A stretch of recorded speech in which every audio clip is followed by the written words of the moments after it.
ভারত সুন্দরী দিব্যা ভারতীর জীবন কাহিনী।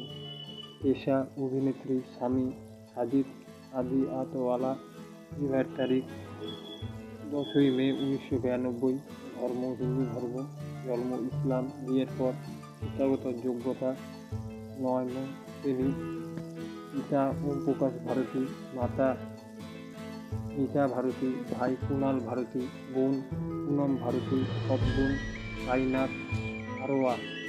কাজী আত্মপ্রকাশ তেলুগু চলচ্চিত্র ই পিলু রাজা 1990, বলিউড ইস্তাতমা 1992, মৃত্যুর তারিখ 7ই এপ্রিল 1993, বয়স 19 বছর, 30 বছর, পাকিস্তান, ভারত, মুম্বাই, মহারাষ্ট্র।